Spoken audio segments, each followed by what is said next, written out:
All right, Dave, go ahead. Mitchell, how you doing? Hi, Dave. How you doing? Good. You were able to make a pretty big impact in year one last year. But even with that, how big of an adjustment was it just going from JC level to the Pac-12 level? Was there a learning curve for you at all? I wouldn't say there's a learning curve just because RCC, we train really fast. We're just every snap is 1,000 miles per hour. So coming here, it was a little smoother transition because everything we do is fast here too. So I was able to just mold in my techniques into this program. It's pretty good.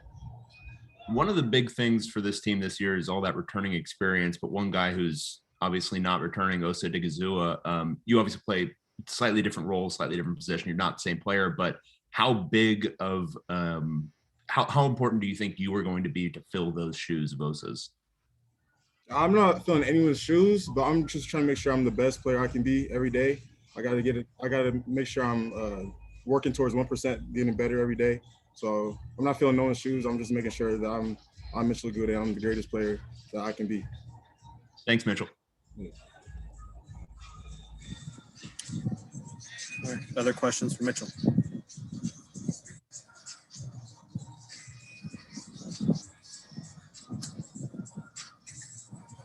All right. Yeah, Rick, go ahead.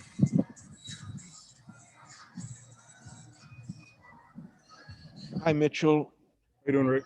I'm doing great, buddy. Thank you. How do you feel the defense is progressing since day one to today in camp?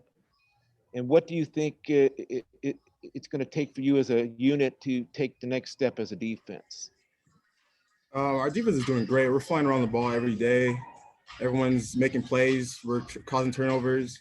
I think what we need to do better every day is just making sure that we're attentive in everything that we do, making sure we're on the right plays, right calls, making stops happen. That's what we need to get done more. Talk to us about the experience. You guys pretty much outside of Osa, everybody's returning on the defense. How much is that an advantage for you guys? It's a crazy advantage because I know we have complete trust in our whole teammates. So it's like there's no new faces except the freshmen that are coming in, but that's obvious that they're gonna be new. But it's just we're a real great team right now. Everyone knows their roles and everyone knows that every day you come in, you gotta get better. Can you talk about the new guys that are coming in, like the guy from Notre Dame and the transfer, and also the freshman? Oh yeah, I'll talk about Quincy or not Quincy. I call him Quincy, but it's Quinn Somerville, 92. He's a real SAGU product. He's 92. He's coming in freshman guy, just making everything happen. He's working. He's making sure that coaches know that he's here. Kirkwood, 26. He's making plays on the ball. 15. Jordan. He's hitting. You know, everyone's just flying around outside. So I'm loving how our staff is recruiting these players. Have a great rest of the camp, bud. Yes, sir. Appreciate it. Yeah, Sam, go ahead. Hey, Mitchell, how you doing? I'm good. How are you? Good. So last year you guys led the Pac-12 in sacks and tackles for loss per game. Outside of just winning the games, is that something that's a goal? You want to do that again, just be as disruptive as you were last season? Oh yeah, of course. And we're trying to get more than that, more than whatever we did last year. We're not even thinking about last year. We're just thinking about every day we got to make plays, and that comes from disruption from the front, comes from coverage from the back, and we're just making sure that everyone's they're doing their job. We just got to make sure we're doing our jobs, and that's how we're gonna make production and make stops. And then it kind of goes along with the returning production, but you guys seem to have a lot of depth up front on the line and just the front seven in general. How nice is that, knowing that you can kind of rotate in and out, guys play different positions and have like a high level of talent no matter what unit's playing? Yeah, it's great. Just knowing that that a guy next to you knows what he's doing, knows that he's his job, and that makes your job way easier if you have trust on the guy beside you. All right, thanks, man. Yep, appreciate you. All right, any final questions for Mitchell? Okay, we'll wrap it up there. Thanks for your time, Mitchell. Appreciate you guys. Love y'all. Fours up.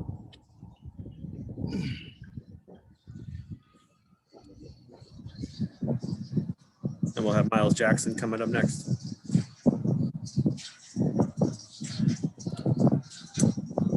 Okay, we'll open up the questions for Myles Jackson. We'll start with Dave Woods. Hey, Myles, how you doing? Pretty good. How are you?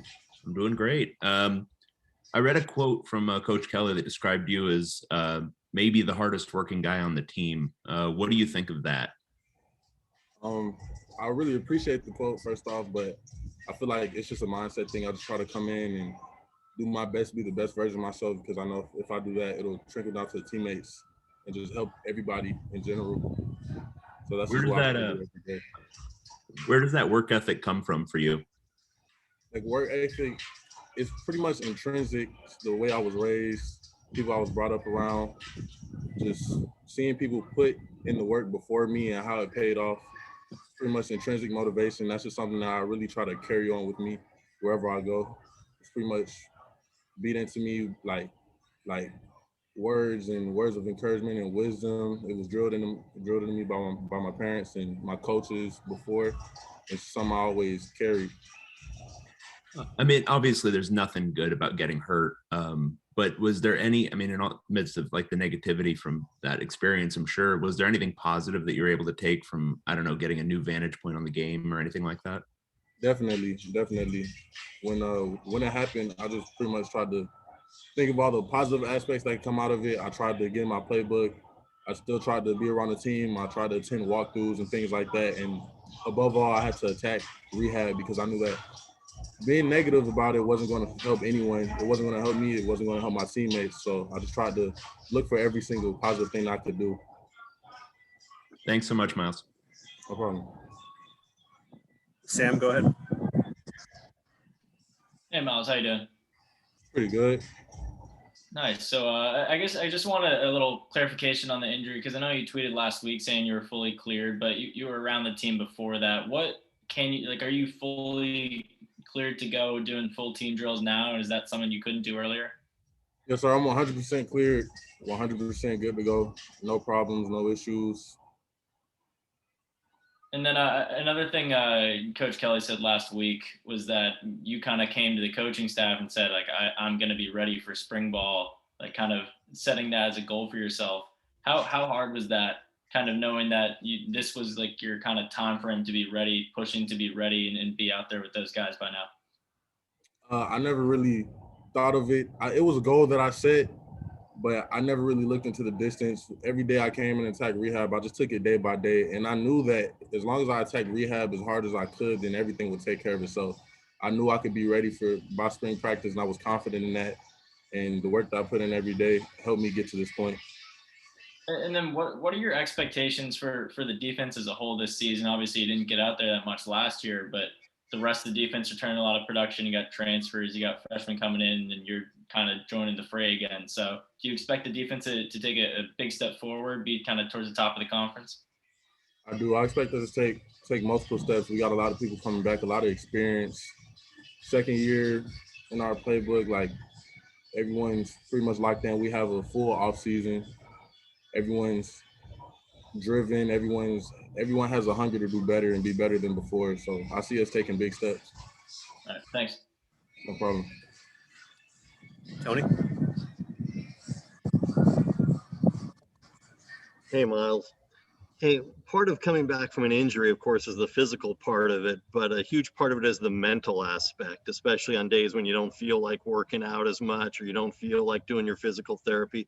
Talk about that process, the mental approach to getting through the injury. The mental approach, that was pretty much the biggest thing. It wasn't so much physical.